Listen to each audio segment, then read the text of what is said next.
విఘ్నేశ్వరుడి యొక్క అనుగ్రహాన్ని పొందడానికి భాద్రపద మాసంలో వచ్చేటటువంటి శుక్లపక్ష చవితి నాడు ఉపాసన చేస్తారు, వ్రతం చేస్తారు. ఆ వ్రతం మీ అందరికీ తెలుసు, వినాయక చవితి అని పిలుస్తారు దాన్ని. వినాయక చవితి వ్రతకల్పము అని ఆ వ్రతం చేస్తారు. అయితే మీరు ఒక్క విషయం ఆలోచించండి, విఘ్నం అనేటటువంటిది వద్దని మీరు ప్రతిరోజు ప్రతి క్షణం కోరుకుంటారా? ఒక్క విఘ్నేశ్వర చతుర్థి నాడు కోరుకుంటారా? ప్రతిరోజు ప్రతి క్షణం కోరుకుంటాం విఘ్నం కలగకూడదని.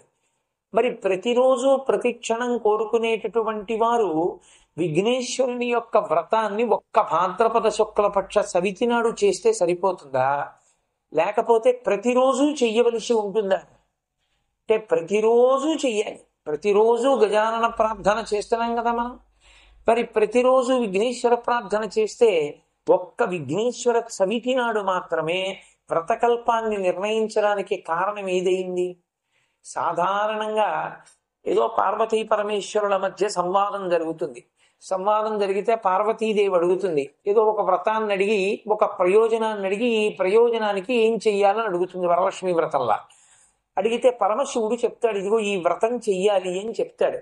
కానీ చిత్రం ఏమిటంటే ఒక్క విఘ్నేశ్వర వ్రతకల్పం మాత్రం, విఘ్నేశ్వర చవితి మాత్రం పార్వతీ పరమేశ్వరులు కూడా ఈ కారణానికి వచ్చింది, అందుకని ఈ రోజు చెయ్యాలి అని పార్వతీదేవి అడిగితే పరమేశ్వర ముఖంగా లోకానికి వచ్చింది కాదు.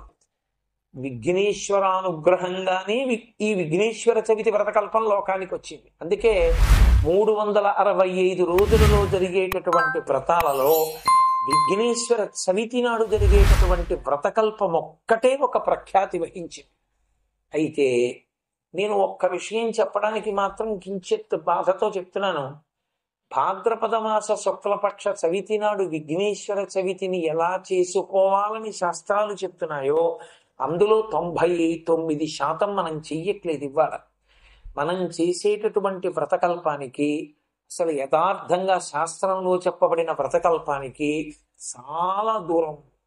ప్రత్యేకించి ఈ తేడా ఎక్కడొస్తోంది అంటే, వ్రత కథ దగ్గరికి వచ్చేటప్పటికి విఘ్నేశ్వర చవితికి సంబంధించిన వ్రత కథలోకి ప్రవేశించినన్ని అక్కర్లేని విషయాలు ఇక ఏ వ్రత కథలోనూ లేవు.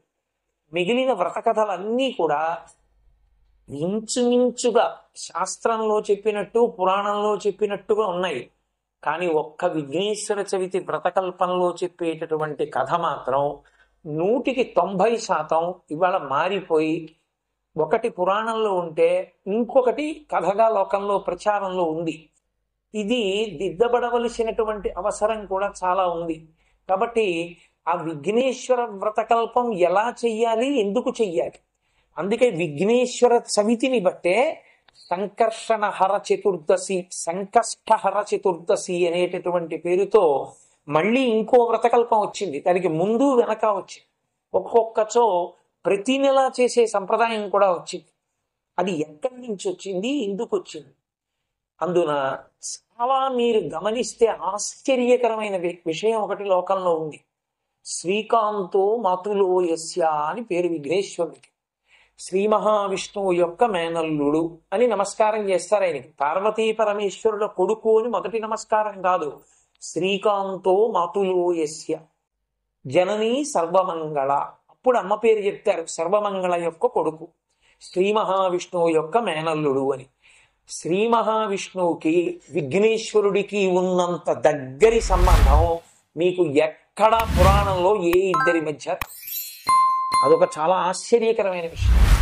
మీరు విఘ్నేశ్వర చవితి నాడు చెప్పుకునేటటువంటి కథ స్యమంతకోపాఖ్యానం కూడా అంతగానూ విష్ణువుకి గణపతికి మధ్య జరిగినటువంటి ఆఖ్యానం. అసలు నిజానికి స్యమంతకోపాఖ్యానం అంతా అందులో వచ్చిన మలుపులు గుర్తు లేకపోతే వినాయక చవితి నాడు తప్పకుండా ఒక శ్లోకం చెప్పి పూర్తి చెయ్యాలి. ఆ శ్లోకం చెప్పకపోతే మీరు అసలు ఎందుకు వ్రతం చేస్తున్నారో, మీరేం కావాలని చేస్తున్నారో మీరు చెప్పడం కుదరదు. అది స్యమంతకోపాఖ్యానాన్ని అడ్డుపెట్టి ఆ శ్లోకం వస్తుంది. సింహో ప్రసేనమధీహి సింహోజాంబవతాహతః అంటున్నాం. అసలు ఆ ఆఖ్యానం ఏమిటి, అసలు పురాణంలో యథార్థంగా చెప్పబడినది ఏమిటి? అసలు ఆ శ్లోకం ఎందుకు వచ్చింది? ఆ స్యమంతకోపాఖ్యానానికి ఉన్న గొప్పతనం ఏమిటి? ఈశ్వరావిర్భావ దినము నాడు, అంటే భాద్రపద శుక్ల చవితి నాడు అమ్మ పార్వతీదేవి, ఆవిడ అన్నపూర్ణి, ఆవిడ ఏం పెట్టలేదు ఆయనకి, సంకల్ప మాత్రం చేత ఏదైనా పెడుతుంది. ఆయనకి ఇష్టం భక్ష్యములు భోజ్యములు, ఈ రెండు వండి పెట్టింది. చక్కగా కడుపు నిండా తిన్నాడు. ఇంకా కొన్ని చేత్తో పట్టుకున్నాడు. అది పిల్లవాడి తత్వం, అందుకే విఘ్నేశ్వరుడు అలా పట్టుకుంటాడు, చేతిలో ఉంటాయి. కడుపు నిండా తినేసి బయటికి పోతూ మళ్ళీ ఓ లడ్డూ చేత్తో పట్టుకుని ఎడతాడు పిల్లాడు. ఒరే కాకి తంతురా అంటుంది అమ్మ, అయినా సరే వాడు పట్టుకుని తింటూ ఆడుకుంటాడు. అలా చేతిలో మోదకం పట్టుకుని ఆయన ఏదో అలా తిరుగుతూ చంద్రలోకానికి వెళ్ళాడు. వెడితే చంద్రుడు చూశాడు విఘ్నేశ్వరుడు. ఆయన పొట్టిగా ఉండి పెద్ద లంబోదరం విశాలాక్షం వందేహం గణనాయకం అని కదా. ఆయన నడిచి వెడుతుంటే ఆయన యొక్క స్థూల స్వరూపాన్ని చూసి బాహ్య స్వరూపాన్ని, నువ్వు చూడ్డానికి ఇలా ఉన్నావేమిటి అని పక పక పక పక నవ్వాడు. గణపతి చూశారు. చూసి ఆయన అన్నారు, నేను పైకి అందంగా ఉండకపోవచ్చు, కానీ నేను భక్తుల పాలిట ప్రసన్నుణ్ణి, నేను లోకానికి ఉపకారం చేస్తాను. నువ్వు పైకి అందంగా ఉంటావు, కవులందరూ అందుకే చంద్రముఖి అని వర్ణిస్తూ ఉంటారు. చాలా బాగుంటావు, కానీ లోపల అన్ని మచ్చలే. 27 మందిని పెళ్లి చేసుకుని 26 మందిని ఎదురుపెట్టి ఒక్క రోహిణితో ఉన్నావు. దానివల్ల నీ మామగారు దక్ష ప్రజాపతి నిన్ను శపించాడు. గురువు గారి భార్యని చూడకుండా తారతో కలిసి కొన్నాళ్ళు ఉన్నావు, అదో శాపకారణమైంది నీకు. మళ్ళీ బుధుడు జన్మించాడు. ఇన్ని దోషాలు నీ ఎందున్నాయి. పైకి అందం ఎవడికి కావాలి?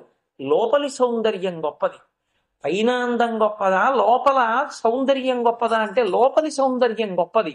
అది లేనివాడవు నువ్వు, ఉన్నవాడను నేను. నేను లోకోపకారం చేస్తాను, ప్రార్థన చేస్తే విఘ్నాలు తీస్తాను. నువ్వు నన్ను చూసి నవ్వావు. నేను ఏనుగు ముఖంతో రావడానికి కారణం గజాసుర సంహారం చెయ్యాలి కాబట్టి ఏనుగు ముఖంతో వచ్చాను. నన్ను చూసి నువ్వు నవ్వావు కనుక, నువ్వు అందంగా ఉంటాననేటటువంటి అతిశయంతో ప్రవర్తిస్తున్నావు కనుక, గర్వము అహంకారము మనిషిని పాడు చేస్తాయి కనుక, ఇక నుండి ఎవరు నీ వంక చూస్తారో వాళ్ళందరికీ నీలాప నిందలు కలుగుగాక. అంటే వాళ్ళు చెయ్యకపోయినా వాళ్ళు తప్పు చేశారని వాళ్ళ మీద ఆరోపణ వస్తుంది. దాని వలన కీర్తి నశించిపోతుంది, అపకీర్తి వస్తుంది అన్నారు. మరునాడు చంద్రుడు ఉదయించాడు. ఈ వార్త ప్రపంచమంతా తెలిసింది. చంద్రుణ్ణి కానీ చూస్తే నీలాప నిందలు వస్తాయి. చీకటి పడిన తర్వాత ఎవరికో ఏదో పని ఉందనుకోండి, బయటికి వెళ్ళవలసి వస్తే ఉత్తరీయం అడ్డు పెట్టుకుని, ఈ చంద్రుడు ఒకట్రా ఆకాశంలో, అంత విఘ్నేశ్వరుడు చెప్పించాడు, సిగ్గు లేదైనా తిరుగుతూ ఉంటాడు అలాగా, ఎక్కడ చూశామంటే నీలాప నిందలు వస్తాయని అందరూ చీకటి పడేటప్పటికి ఎటున్నాడో చూడండి బాబా, అటువైపు చూడకండి అని తిడుతుండేవారు. దాంతో చంద్రుడు సిగ్గుపడి, అంటే ఎవరు అహంకారముతో లోకోపకారము చేసేటటువంటి వారిని అధిక్షేపిస్తారో వారు లోక నిందకు గురవుతారు. ఇప్పుడు అందరూ నిందిస్తే ఆయన అహంకారం విరిగిపోయింది, సిగ్గుపడిపోయి సముద్రంలోకి. అందుకే పాల సముద్రాన్ని చిలికినప్పుడు చంద్రుడు కూడా పైకి రావడానికి కారణం అది. పాల సముద్రంలోకి వెళ్ళి దాక్కున్నాడు, అందులో ఉండిపోయాడు. ఇప్పుడు చంద్రుడు లేకపోతే ఓషధులు ప్రకాశించవు, ఓషధులు ప్రకాశించకపోతే అనారోగ్యం తగ్గదు. చంద్రుడు లేకపోతే ఆకాశానికి అందం లేదు, చంద్రుడు లేకపోతే చల్లతనం లేదు. కాబట్టి ఇప్పుడు దేవతలందరూ వెళ్ళి గణపతిని ప్రార్థించారయ్యా, చంద్రుడు లేకపోతే ఓషధులు ప్రకాశించట్లేదు, ఓషధులు ప్రకాశించకపోతే మాకెవ్వరికీ కూడా, అంటే మనుష్య జాతికి అనారోగ్యం కలిగితే అనారోగ్యాన్ని పోగొట్టుకోగలిగినటువంటి స్థితి లేకుండా పోయారు. కాబట్టి మీరు మళ్ళీ చంద్రుణ్ణి క్షమించండి అన్నారు. అంటే ఆయన అన్నారు, ఈ మాట చంద్రుణ్ణి చెప్పమనండి, నాది పొరపాటు అయిపోయింది అని ఒక్క మాట వాడిని అనమనండి. తప్పు చేశాడు రైటే, కానీ నేను తప్పు చేశానని ఒప్పుకున్న ఉత్తర క్షణంలో క్షమాభిక్ష పెడతాను. ఋషులు వెళ్ళి పాల సముద్రం దగ్గర నిలబడి చెప్పారు, వాళ్ళు చూడరుగా మరి చంద్రుణ్ణి. అందుకని వాళ్ళు పాల సముద్రం దగ్గర నిలబడి చంద్రా అని పిలిచి, నువ్వు గబుక్కుని బయటికి రాకు అని, నేను చెప్పేది విను, ఒక్కసారి విఘ్నేశ్వరుడి దగ్గరికి వెళ్ళి ఆయన పాదాల మీద పడి క్షమార్పణ అడుగు, లోకం అంతా బాధపడుతోంది నువ్వు లేక అన్నారు. అప్పుడు ఎవ్వరూ లేకుండా చూసి చంద్రుడు విఘ్నేశ్వరుడి దగ్గరికి వచ్చి ఆయన కాళ్ళ మీద పడి చెంపలేసుకుని క్షమార్పణ చెప్పాడు. ఆయన ఎంత ఉదార హృదయం ఉన్నవాడంటే విఘ్నేశ్వరుడు, నిన్ను క్షమించాను పోరా అన్నాడు అనుకోండి, చంద్రుడు సంతోషంతో నాట్యం చేయాలి. ఒరే తప్పు చేసిన వాడు బుద్ధి తెచ్చుకుని మారాడు రా, ఇంతకన్నా లోకంలో ఏం కావాలని తాను నృత్యం చేశాడు. విఘ్నేశ్వరుడు నృత్యం చేశాడు. అందుకే గణపతి రూపాలలో నృత్య గణపతి అని ఒక రూపం వచ్చింది. ఎక్కడ ఎందుకంటే గణపతి నృత్యం చేస్తే అంత అందంగా ఉండదు. ఆయనతో నృత్యం చేయించమని కోరుకోకూడదు ఎవరు. ఎందుకంటే ఆయన యొక్క రూపం అలా ఉంటుంది. అది నృత్యం మనకు అనుగుణమైనది కాదు. కానీ ఆయన నృత్యం చేశారు అంటే పక్కన ఎవరో నటువాంగం వేస్తే నృత్యం చేసిన వారు కాదు. తన మనసులో ఆనందము పట్టనంత కలిగితే దాన్ని అభివ్యక్తం చేయడానికి ఆయన నృత్యం చేశారు. అంత ఆనందం ఎందుకు కలిగింది? తనకేదో కలిసి రాలేదు. తప్పు చేసిన వాడు తప్పు ఒప్పుకున్నాడు, మారాడు జీవితంలో. అంటే అంత అమృత భాండం లాంటి హృదయం ఉన్నవాడు. కాబట్టి ఇప్పుడు ఆయన నృత్యం చేసి అన్నారు, నీ శాపాన్ని నేను బాగా తగ్గించేస్తున్నాను. ఏ భాద్రపద శుక్లపక్ష చవితి నాడు నేను ఆవిర్భవించినటువంటి రోజున నేను చంద్రమండలానికి వచ్చినప్పుడు నన్ను చూసి నువ్వు నవ్వావో ఆ ఒక్క రోజే నిన్ను చూడకూడదు. ఆ ఒక్క రోజు నిన్ను చూస్తే నీలాప నిందలు వస్తాయి. మిగిలిన రోజులలో ఇబ్బంది లేదు, హాయిగా చక్కగా మళ్ళీ చంద్రమండలంలో ప్రకాశించమని సంతోషంగా వెళ్ళిపోయాడు. సరే, ఈ కథ ఇలా నడుస్తోంది, లోకం నడుస్తోంది. భాద్రపద శుక్లపక్ష చవితి నాడు ఎవరూ చంద్రుణ్ణి చూడలేదు. కాసేపు అది అలా ఉంచారు. ఇంకొక వైపుకి రండి, ఇంకొక పార్శ్వానికి రండి. శ్రీకృష్ణ భగవానుడు ద్వారకానగర నిర్మాణం చేసి ఉగ్రసేనుడి చేత రాజ్యాన్ని నిర్వహింపచేస్తున్నాడు.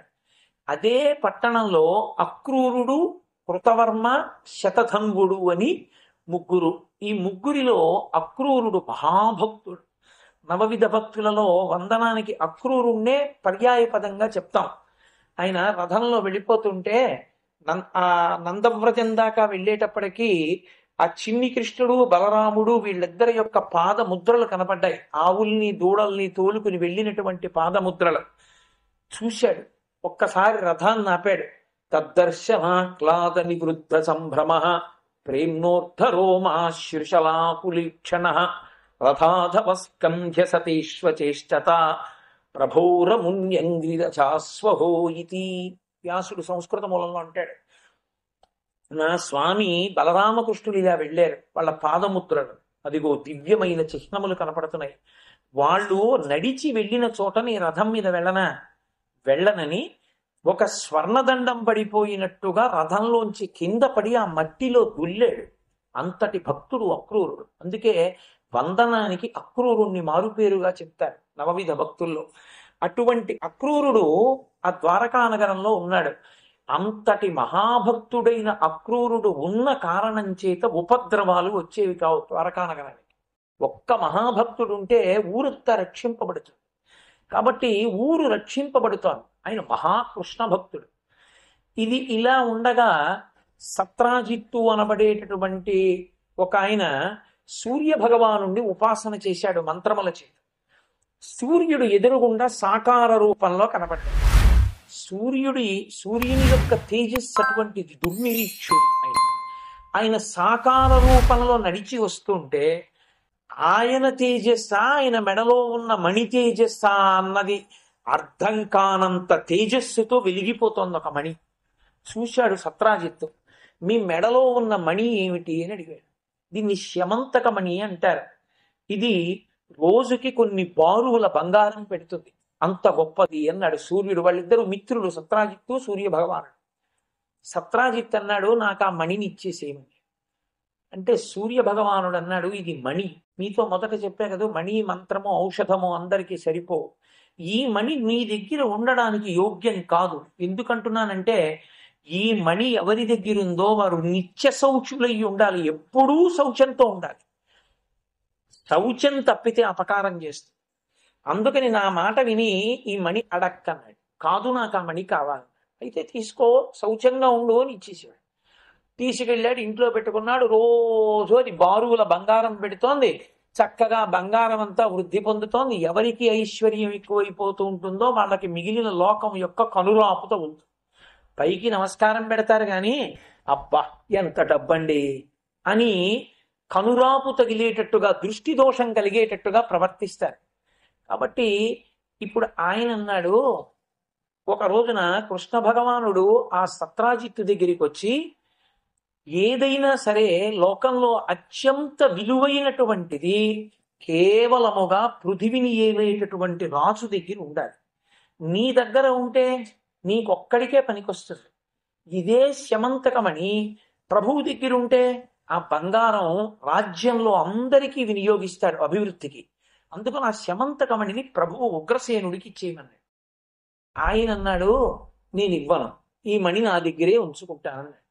అన్నాడు కానీ ఆయన మనసులో ఒక అనుమానం పట్టుకు, కృష్ణుడు చిన్నతనం నుంచి దొంగతనం చేశాడని ఒక ఆరోపణ ఉంది కదా, బాల్యలీలలు, ఆయనంతా చోరలీల, దొంగతనం చేస్తాడు. నన్ను మణి అడిగాడు, నేను ఇవ్వలేదు, వచ్చి ఈ మణి ఎత్తుకుపోతాడేమో అని భయం వేసి. ఆయనే పెద్ద మణి కృష్ణ భగవానుడు, ఆయనకి మణి ఆయన కర్మ, ఆయన ఎత్తుకెడతాడా? కానీ అకారణంగా భగవానుని యందు అపవిత్ర భావన కలిగింది, శౌచం పోయి. పైగా దానికి తోడు ఏం చేశాడు, తన తమ్ముడు ప్రసేనుణ్ణి పిలిచి, ఒరే ఇది నువ్వు మెడలో వేసేసుకోరా, ఎందుకైనా మంచిదని ఆయనకి ఇచ్చాడు. ఆయన దాన్ని మెడలో వేసుకున్నాడు. ఇప్పుడు మెడలో వేసుకున్నవాడు వేటకెళ్ళాడు. ఆ వేటకెళ్ళినప్పుడు ఏం చేశాడు, ఆ వెళ్ళినవాడు ఒక్కడు వెళ్లకుండా కృష్ణ భగవాను కూడా తీసుకెళ్లాడు అని ఉంది పురాణంలో. కృష్ణుడు ప్రసేనుడు ఇద్దరు కలిసి వెళ్ళారు. ఇద్దరూ కలిసి వేటాడుతున్నారు. అది భాద్రపద మాస శుక్లపక్షమైన కారణం చేత తొందరగా చీకటి పడిపోయింది. ఆ చీకట్లో వేటాడటంలో ఆ అరణ్యంలో చెట్ల దగ్గర ఇద్దరు విడిపోయారు. ఈలోగా ఆయనకి శరీర శోధన చేయవలసిన అవసరం వచ్చింది. ప్రసేనుడికి శరీర శోధనము అంటే శరీరం లోపల నిలవబడిపోయినటువంటి పదార్థాన్ని బయటికి పంపించడం. లోపల నీరు ఎక్కువైపోయింది అనుకోండి, ఆ నీటిని బయటికి వదిలిపెట్టేయాలి, మూత్ర రూపంలో విడిచిపెట్టవలసి వచ్చింది. అరణ్యంలో ఆయన ఆ శరీర శోధన చేశాడు. కానీ కాళ్ళు కడుక్కుని ఆచమనం చేయడానికి నీళ్లు లేవు. ఎప్పుడైతే శౌచము లేని శరీరం మీద మణిని ధరించాడో అది వెంటనే ప్రతికూల ప్రభావాన్ని చూపిస్తుంది. ఇప్పుడు ఒక సింహం వచ్చి ప్రసేనుణ్ణి చంపేసి ఆ మణి యొక్క కాంతి చూసి అది మాంసఖండం అనుకుని ఆ మణి పట్టుకుని వెళ్ళిపోతుంది. ఇప్పుడు అది మణి పట్టుకుని వెళ్ళిపోతుంటే కృష్ణ భగవానుడు ఈ ప్రసేనుడి కోసం వెతికాడు. ఏదో బాగా చీకటి పడిపోయింది. ఆ వెతకడంలో ఎటున్నాడని తలెత్తి చూడడంలో చంద్రుడు కనపడ్డాడు. అన్నీ తెలుసున్నవాడైనా కృష్ణుడు ఏమీ తెలియని వాడిలాగే ప్రవర్తిస్తాడు లోకం కోసం. అందుకని తనకి భాద్రపద శుక్ల చవితి నాడు చంద్రుణ్ణి చూడకూడదన్న విషయం తెలియని వాడిలాగే ఉన్నాడు.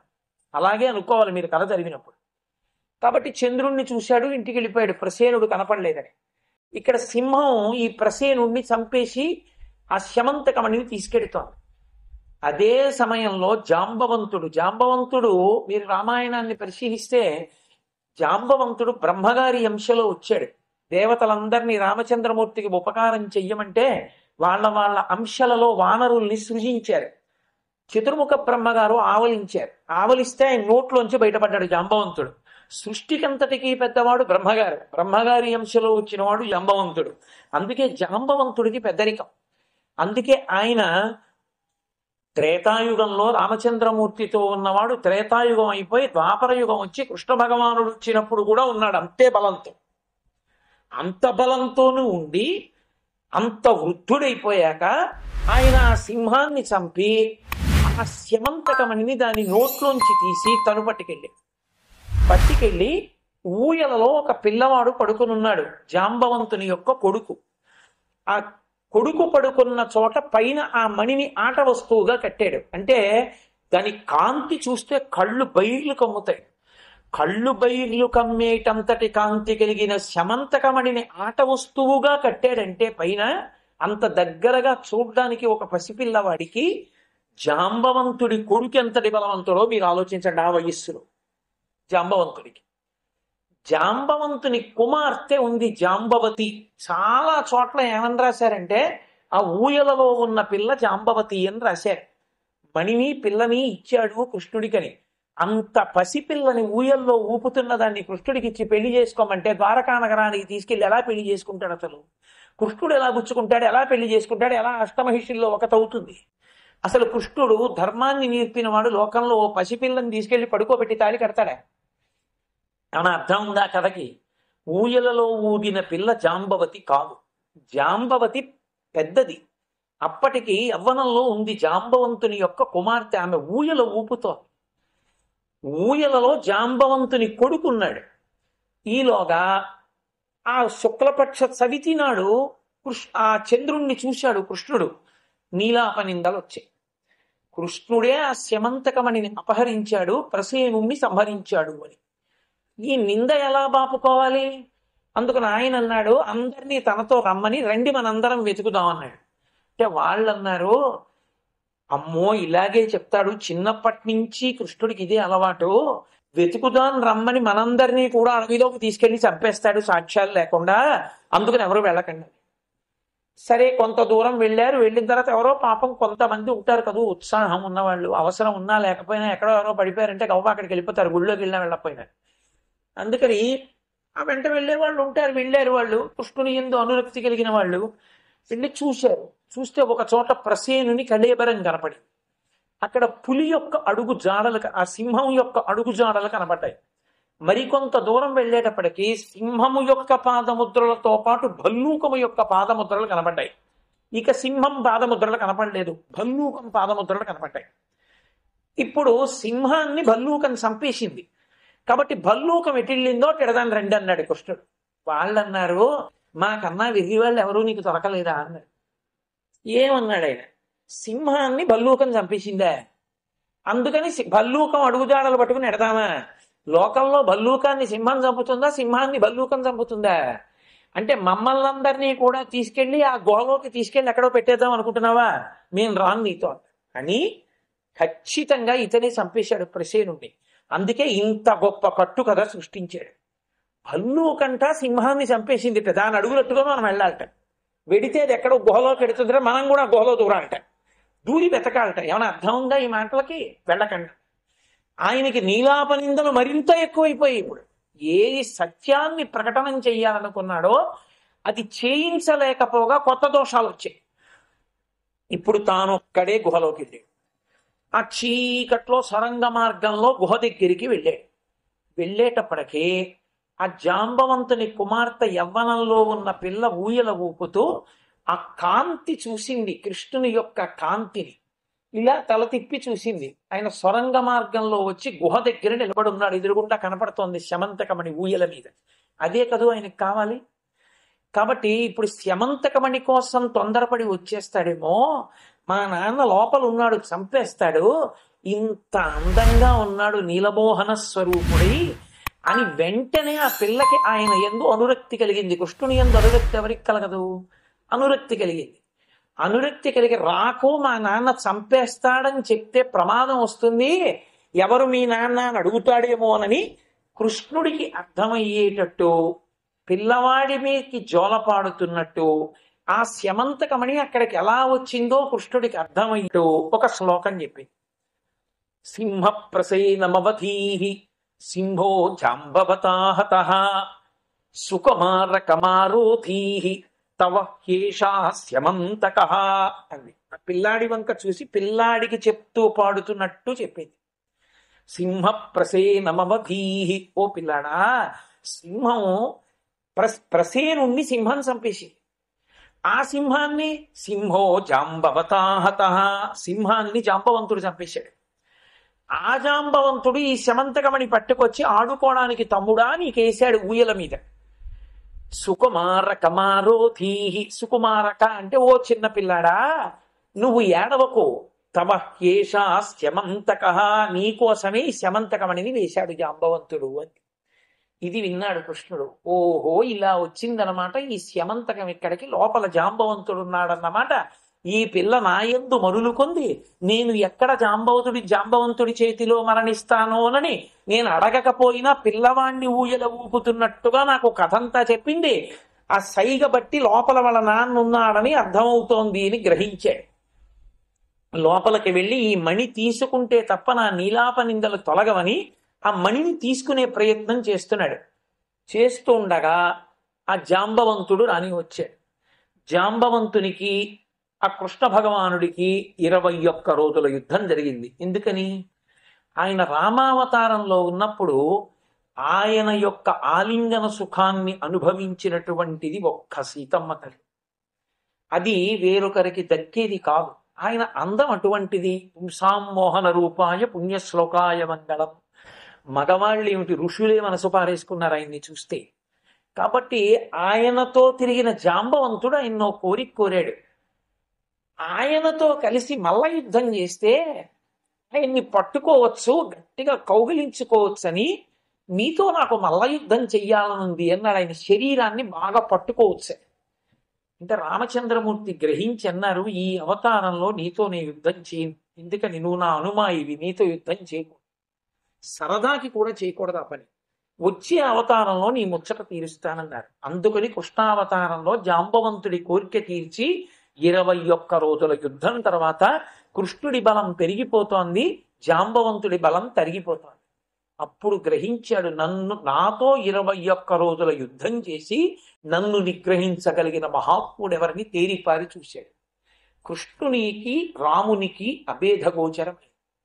ఓ, నాకు ఆ రోజు ఇచ్చిన మాట నిలబెట్టడానికి నా రామచంద్రమూర్తి కృష్ణావతారంగా వచ్చారు అని సంతోషించి ఆయన పాదముల మీద పడి ఆ స్యమంతకమణిని యవ్వనంలో ఉన్న తన కుమార్తె జాంబవంతిని కృష్ణ భగవానుడికి ఇచ్చారు.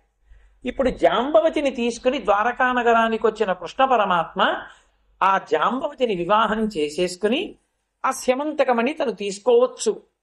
శమంతకమణి తీసేసుకుని ఉంటే ఏమో కథ ఆగిపోయేది, శమంతకోపాఖ్యానం అక్కడే మలుపులు తిరిగింది. ఎందుకని, నీలాపనిందలుండిపోయే వినాయక చవితి వ్రతం జరగలేదు, ఎలా ఆగుతుంది, ఇంకా పెరుగుతూ పెడుతుంది. ఆయన శమంతకమణి పట్టుకెళ్ళి సత్రాజిత్తుకి ఇచ్చేసి ఇదిగోనయా, ఈ శమంతకమణి నేను అపహరించానని కదా నువ్వు అన్నావు, ప్రసేనుణ్ణి సింహం చంపింది, సింహాన్ని జాంబవంతుడు చంపాడు, జాంబవంతుణ్ణి ఓడించి ఇదిగో నేను తెచ్చాను, ఇదిగో వాళ్ళ అమ్మాయి జాంబవతి వివాహం చేసుకుంటున్నాను, నువ్వు ఉంచేసుకోని ఇచ్చేశాను. సత్రాజిత్ అన్నాడు, తెలియక మీ మీద ఇన్ని నిందలు వేశాను, నాదే తప్పు, కాబట్టి మీరు మా అమ్మాయి సత్యభామని కూడా పెళ్లి చేసుకోండి అని సత్యభామని శమంతకమణి ఇచ్చాడు. కృష్ణుడు శమంతకమణి పుచ్చుకోలేదు. ఆయన అన్నాడు, నాకెందుకు శమంతకమణి, నీకున్నది ఎంతమంది సంతానం, ఒక్కతే కూతురు, నేను ఒక్కడే అల్లుడు, కాబట్టి నీ దగ్గర ఉన్నదంతా ఎవరికి వస్తుంది, నాకేగా వస్తుంది, మణి నాకెందుకు, మళ్ళీ ఏదో నీలాపనింత తప్ప నీ దగ్గరే ఉంచుకో. ఇదిగో తెచ్చాడు సత్యభామను, అందుకే పెళ్లి చేసుకున్నాడు, చేసుకుని మళ్ళీ మడెట్టుకుపోయాడు అంటారు నాకు, అందుకు నీ దగ్గర మణి ఉంచుకో, సత్యభామం చేసుకుంటానని సత్యభామని కళ్యాణం చేసుకున్నాడు. ఇప్పుడు శమంతకమణి ఆయన దగ్గర ఉంది, సత్రాజిత్తు దగ్గర. భగవంతుని పట్ల ఇంత నింద చేసి శౌచం లేనటువంటి ఆ సత్రాజిత్తు దగ్గరికి వెళ్ళిన మణి ఊరుకుంటుందా?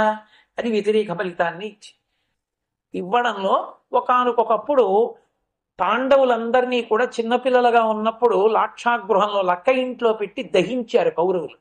వాళ్ళు ఏదో సొరంగ మార్గంలో తప్పుకున్నారు. కృష్ణుడికి తెలుసు వాళ్ళు చనిపోలేదని, కానీ ఏదో లోకాచారంగా ధృతరాష్ట్రుణ్ణోసారి పలకరించి ఏదో పాండవులు నిజంగా మరణించారన్నట్టుగా పరామర్శ చేయడానికి ఆయన బలరాముడితో కలిసి హస్తినాపురానికి వెళ్ళాడు. ఇక్కడ ఒక విచిత్రం జరిగింది. అక్రూరుడు, శతధన్వుడు, కృతవర్మ అని ముగ్గురు ఉన్నారని నేను మీతో మనవి చేశాను. ఈ ముగ్గురు సత్రాజిత్తుని అడిగారు, మీ అమ్మాయిని మాలో ఎవరికైనా ఇచ్చి పెళ్లి చెయ్యి అని అడిగారు. సత్రాజిత్ అన్నాడు, మీ ముగ్గురులోనే ఎవరికో వాళ్ళకి ఇస్తాను, తప్పకుండా ఇస్తాను సత్యభామన అనేవాడు. అకస్మాత్తుగా ఏం చేశాడు, ఆ శమంతకమణి తీసుకొచ్చిన కృష్ణుడికి సత్యభామని ఇచ్చి పెళ్లి చేశాడు. ఇది కడుపులో కక్ష ఉంది ముగ్గురికి ఉండడంలో. కృష్ణుడు ఊళ్ళో లేడు. ముగ్గురు కలిసి మాట్లాడుకుని ఇదే అవకాశం, సత్రాజిత్తుని చంపేసి శమంతకమణి ఎత్తుకుపోదాం. భక్తి ఎందు ఉత్థాన పతలములుంటాయి. అక్రూరుడంతటి వాడికి బుద్ధి పుట్టింది. ముగ్గురు కలిసి కుట్ర చేశారు, కానీ చంపడానికి చేతులు అక్రూరుడికి రాలేదు, ఆయన భక్తి ఆపింది. శతధన్వుడు సత్రాజిత్తుని చంపేశాడు. చంపేసి శమంతకమణిని పట్టుకొచ్చి చంపడం వరకు చంపేశాడు. కృష్ణుడు గుర్తొచ్చాడు. ఇవాళ కాకపోతే రేపు వస్తాడు, ఊరుకుంటాడు, వెతికి పట్టుకోడు. ఎందుకైనా మంచిది శమంతకమణి మన దగ్గర ఉంటే మరీ ప్రమాదం అని అక్రూరుడి దగ్గర పెట్టి తను అడవుల్లోకి పారిపోయాడు. సత్యభామ ఈ వార్త కృష్ణుడికి పంపించింది, మా నాన్నగారిని చంపేశారు ఇక్కడ, నువ్వు లేనప్పుడు వెంటనే రావాలని. కృష్ణుడు వెనక్కి వచ్చాడు. ఎక్కడున్నాడు, ఎవరు చంపారు విచారణ చేశాడు. శతధన్వుడు చంపేశాడని తెలిసింది. కృష్ణుడు వస్తున్నాడని తెలిసి చాలా బాధపడి ఇంత తప్పు చేశానని చెప్పి సిగ్గుపడిపోయి శమంతకమణిని పట్టుకుని అక్రూరుడు కాశీపట్టణానికి వెళ్ళిపోయాడు. ఇక మిగిలిపోయిన వాడు శతధన్వుడు అడవిలో తిరుగుతున్నాడు. ఇప్పుడు కృతవర్మ కృష్ణుడి చేతిలో ఎలాగో మరణిస్తాడు. ఈ శతధన్వుణ్ణి వెతికి పట్టుకోవడానికి బలరామకృష్ణులు రథం మీద వెళ్ళారు. ఆ శతధన్వుడు విడుతున్న గుర్రం ఈ వెనక తరువుకొస్తున్న రథం యొక్క వేగాన్ని తట్టుకోలేక బోర్లగిలా పడిపోయింది, ఇక పరిగెత్తలేక. అన్నయ్య అన్నయ్య, వాహనం మీద వెళ్ళని వాడిని వాహనం మీద వెంబడించకూడదు, అందుకని అన్నయ్య నువ్వు ఇక్కడే ఉండు, నేను వెళ్ళి ఆ శతధన్వుణ్ణి పట్టుకుని చంపేసి వాడి అంగీలో ఉంటుంది ఆ శమంతకమణి, నేను పట్టుకొస్తానన్నాడు. బలరాముడు అన్నాడు, అయితే నేను రథంలో కూర్చుంటాను, నువ్వు వెళ్ళి పట్టరా అన్నాడు. కృష్ణుడు పరిగెడుతున్నాడు, ముందు శతధన్వుడు పరిగెడుతున్నాడు. బలరాముడికి కనపడేటట్టు ఉంటారేంటి, ఆ పరిగెత్తడంలో దూరంగా పొదల్లోకి వెళ్ళిపోయారు. ఇద్దరికి యుద్ధం జరిగింది. కృష్ణుడు శతధన్వుడిని చంపేశాడు. ఒళ్ళంతా వెతికాడు, ఏది శాంతకమని లేదు. అక్రూరుడు పట్టుకెళ్ళిపోయాడు. ఇప్పుడు వెనక్కి వచ్చి బలరాముడితో అన్నాడు, అన్నయ్య అన్నయ్య శతధన్వుడిని చంపేశాను, మణి లేదన్నయ్య అన్నాడు. అంటే బలరాముడు అన్నాడు, చిన్నప్పటి నుంచి నీది ఇదే బుద్ధి, నాకు తెలీదా? అంటే శమంతకమణిని ఎక్కడో దాచేశావు, దాచేసి నేను కూడా భాగం అడుగుతానేమో బంగారాన్నని నువ్వు అక్కడివే అనుభవిద్దామని ఎక్కడో దాచావు. దాచి నా దగ్గరికి వచ్చి అక్కడ లేదన్నయ్యా అని నంగి మాటలన్నీ మాట్లాడుతున్నావు. నీలాంటి తమ్ముడితో కలిసి ఏ అన్నా బతకలేడు, నే రాను ద్వారకా నగరానికని తాను తీర్థయాత్రకు వెళ్ళిపోయాడు. ఇంటికి తిరిగి వచ్చాడు. ఇంటికి తిరిగి వస్తే పోని సత్యభామ జాంబవతి ఓదార్చలేదు. సత్యభామంది, మా నాన్నగారు కదా శమంతకమణిని ఇచ్చారు, నన్నిచ్చి పెళ్లి చేస్తూ, శమంతకమణిని ఇప్పుడు తను ఉంచుకుంటే అసలు నిజంగా ప్రసేనుణ్ణి చంపి సింహాన్ని చంపినప్పుడు పట్టుకెళ్లిన జాంబవంతుడు ఇచ్చాడన్న మాట పోయిందిగా. ఆ సత్రాజిత్తే ఇచ్చాడంటారు కృష్ణుడికి. అసలు జాంబవంతుడు మొదట ఇచ్చాడు మణిని, అతని కీర్తి పోతుంది అని జాంబవతి నొచ్చుకుంటుందేమో అని మా నాన్నకి ఇచ్చినట్టుగా ఇచ్చి మా నాన్నని చంపించేశాడు కృష్ణుడే అని భార్యే నీలాపనింద వేసింది. అన్న నీలాపనింద వేశాడు. జాంబవతి అంది, అసలు మణి ఇచ్చినవాడు మా నాన్న, మా నాన్న మణి ఇచ్చినప్పుడు నన్ను మణిని ఇచ్చినప్పుడు నన్ను వివాహం చేసుకుని ఇంట్లో పెట్టచ్చుగా, పట్టుకెళ్ళి తగుదునమ్మా అని అక్కడ ఇచ్చి మళ్ళీ సత్యభావం తేవడం ఏమిటి అంటే, నాకన్నా ముందు సత్యభావం మీద మనసుంది, అందుకు ఇచ్చాడు మా నాన్న దగ్గర మణి. నాకు సవతిని తేవడమే కాకుండా సత్రాజిత్తు మణి ఇచ్చాడని సత్యభామకి కీర్తి తేవడానికి అక్కడి నుంచి మణి వచ్చినట్టుగా ఇప్పుడు మళ్ళీ పట్టుకొస్తున్నాడు. ఎక్కడో దాచాడు, అదును చూసి పైకి తీసుకొస్తాడు. మా నాన్నకి కీర్తి లేకుండా చేయడానికి, నన్ను మోసగించడానికి ఇలా చేశాడని జాంబవతి విముఖురాలయ్యింది. అటు జాంబవతి మాట్లాడదు, ఇటు సత్యభామ మాట్లాడదు, అటు బలరాముడు వెళ్ళిపోయాడు. ఎక్కడికెళ్ళినా దొంగ దొంగ దొంగ అంటున్నారు కృష్ణుణ్ణి.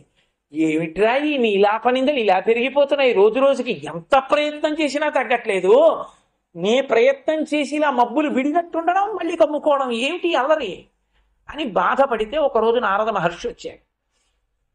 కృష్ణ, నీకు తెలియంది కాదు, అయినా లోక మర్యాదకి చెప్తున్నా, ఎంత భగవదవతారమైనా నీలాపనిందలు ఎందుకు కమ్ముకున్నాయో తెలుసా? నువ్వు ప్రసేనుడితో కలిసి వేటకి వెళ్ళిన రోజు భాద్రపద శుక్ల చవితి, ఆ రోజున నువ్వు ఆకాశంలో చంద్రబింబాన్ని చూశావు. విఘ్నేశ్వరుడు భాద్రపద శుక్ల చవితిని మాత్రం మినహాయించలేదు. నీలాపనిందలు ఆ ఒక్కరోజే ఉంటాయని నృత్య గణపతిగా 364 రోజులు మినహాయించాడు. కాబట్టి నీకు నీలాపనిందలు వచ్చాయి. ఇవి పోవాలంటే నువ్వు విఘ్నేశ్వర చవితి వ్రతం చేయమంటే, అప్పుడు శుక్లపక్ష కృష్ణపక్షములలో చేశాడు. అందుకే సంకటం పోవాలి కాబట్టి సంకట నివారణ చవితి అని ఒక చతుర్థి 2 పక్షాల్లోనూ చేశాడు. అందుకే ఇప్పటికీ మీకు పంచాంగంలో కనపడుతూ ఉంటుంది ఆ పేరుతో. ఆ భాద్రపద శుక్లపక్ష చవితి నాడు కృష్ణ భగవానుడు సశాస్త్రీయంగా వినాయక వ్రతం చేస్తే విఘ్నేశ్వరుడు ప్రత్యక్షమయ్యాడు. మేనమామ కదు మరి. శ్రీకాంతో మతులో యస్య, నిన్న మీకు చెప్పాగా విష్ణువుకి గణపతికి ఎంత దగ్గరి తత్వ అనుబంధం ఉంటుందో. కనపడన్నాడు, మావయ్య నీ నీలాపనిందలన్నీ పోతాయి, ఒక్కటే మార్గం ఏమిటో తెలుసా? అక్రూరుణ్ణి కాశీపట్టణానికి కబురు చేసి పిలిపించు, అన్నీ విడిపోతాయి. ఏముంది గణపతి అనుగ్రహం కలిగితే అంటే. కృష్ణుడు అన్నాడు, నేను కాబట్టి కష్టపడి నీలాపనిందలు తొలగించుకున్నాను. మరి లోకంలో వాళ్ళు భాద్రపద శుక్ల చవితి నాడు తెలియక నీ చంద్రబింబాన్ని చూస్తే ఇలా నీలాపనిందలు వస్తే ఎవరు తట్టుకోగలరని అడిగాడు. మామయ్య, ఏ స్యమంతకోపాఖ్యానం నన్ను ఆ చంద్రబింబాన్ని చూడటం వల్ల నా శాప కారణంగా నిన్ను చుట్టుకుందో ఈ కథని వినడమే. ఈ స్యమంతకోపాఖ్యానాన్ని వినాలి. విని అక్షతలు చేత్తో పట్టుకొని కథ విని ఆ అక్షతలు శిరస్సున చల్లుకుంటే పొరపాటున చంద్రబింబం చూసినా సరే నీలాపనిందలు రావు. నీలాపనిందలు వస్తే ఇంకా బుద్ధి పనిచేయదు. అన్ని కష్టాలు, అంత అపకీర్తి వస్తే బుద్ధి భ్రంశమై ఖేదాన్ని పొందుతాడు. అలా పొందకుండా ఉండాలంటే నా వ్రతాన్ని చెయ్యడమే. నువ్వు ఎలా చేశావో అలాగే శుక్లపక్ష చవితి నాడు చెయ్యాలన్నాడు. అప్పటి నుంచి భాద్రపద శుక్లపక్ష చవితి నాడు వినాయక వ్రతం చేసి మనం ఈ కథని చెప్పుకుంటాం. ఈ కథలో అన్ని శ్లోకములను చెప్పినా చెప్పకపోయినా ఒక్క జాంబవతి చెప్పినటువంటి శ్లోకాన్ని మాత్రం తప్పకుండా చెప్పాలి. ఎందుకు చెప్పాలో తెలుసా? సుకుమారక అంటే అక్కడ ఉయ్యాలలో పడుకున్న పిల్లవాడు అవడప్పుడు కష్టం వస్తే, నీలాపనిందలు వస్తే తట్టుకోలేనని భయపడుతున్న మనమే సుకుమారులు. కాబట్టి కథంతా చెప్పడం చేత కాకపోతే ఈ ఒక్క శ్లోకం చెప్పమన్నారు విష్ణు పురాణంలో. ఏదా శ్లోకం అంటే సింహ ప్రసేనమవధీ సింహో జాంబవతాహత సుకుమారకమారోధీ తవ ఏషాస్యమంతక. ఓ సుకుమారక అంటే మనమే, ఏడవకురా. అదిగో ఆ పైన కథ ఉంది కదా, ప్రసేనుండి సింహం చంపింది, సింహాన్ని జాంబవంతుడు చంపాడు, ఈ శమంతకమని అక్కడి నుంచి వచ్చింది. ఈ కథని నువ్వు ఒక్కసారి జ్ఞాపకం చేసుకుని ఈ శ్లోకాన్ని ఒక్కసారి చెప్పుకుంటే సుకుమారక మారోధీ, ఏడవవద్దు, ఏడవవలసిన అవసరం నీకు కలగదు అని విఘ్నేశ్వరుడి అభయం శ్లోకంలోకి వచ్చేసింది. అందుకే ఆ శ్లోకం అంత ప్రఖ్యాతి వహించింది. ఈ శ్లోకం చెప్పి పూర్తి చేయాలి. ఈ శ్లోకం చెప్పుకుని అప్పుడు అక్షతలు తీసి తల మీద చదువుకుంటాం. సుకుమారకమారోధీ తవ ఏషా శమంతక. ఇప్పుడు శమంతకము నీదవుతుంది. అంటే హాయిగా సుఖంగా సంతోషంగా ఉండగలం. అప్పుడు కృష్ణుడు ఏం చేశాడు? విఘ్నేశ్వరుడి ఆజ్ఞ మేరకి కాశీ పట్టణానికి కబురు చేశాడు అక్రూరుడికి. అక్రూరుడు మహాభక్తుడు, నిత్య శౌచంతో ఉంటాడు. అందుకని శమంతకమని ఆయన ఏం చేయలేదు. చక్కగా బంగారం పెట్టేది, ఈ బంగారంతో యజ్ఞాలు చేస్తున్నాడు, యాగాలు చేస్తున్నాడు, అన్నదానం చేస్తున్నాడు. కాశీ పట్టణం మహాప్రఖ్యాతితో సంతోషంగా ఉన్నారు. కృష్ణుడు కబురు చేశాడనేటప్పటికీ మహాభక్తుడు కాబట్టి అక్రూరుడు పరుగు పరుగున వచ్చి కృష్ణుడి కాళ్ల మీద పడి క్షమార్పణ చెప్పాడు. ఎందుకు చేశానో తెలియదు, ఆవేశంలో ఆ కృతవర్మ శతధంగుడు నేను కలిసి సత్రాజిత్తుని చంపడానికి ప్రణాళిక వేసిన మాట నిజమే. సరే, జరిగింది జరిగిపోయింది, వదిలిపెట్టు, నువ్వు ద్వారకా నగరంలో ఉండు అన్నాడు. అక్రూరుడు అన్నాడు, తప్పకుండా నేను ద్వారకా నగరంలోనే ఉంటానన్నాడు. అని శమంతకమణిని కృష్ణుడికి ఇచ్చాడు. కృష్ణుడు అన్నాడు, ఈ శమంతకం నాకు నీ దగ్గరే ఉంచుకో, మహాభక్తుడివి కనుక నీ దగ్గర ఉంచుకుంటే ఏ ఆపద రాదు, దేశం సుభిక్షంగా ఉంటుంది. అందుకే తవ హ్యేషా శమంతక.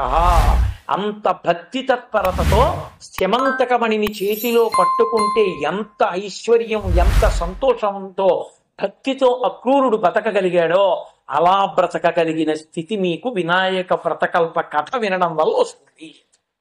అందుకని అక్షతలు వేసుకుని ఆ శ్లోకం చెప్పుకోండి.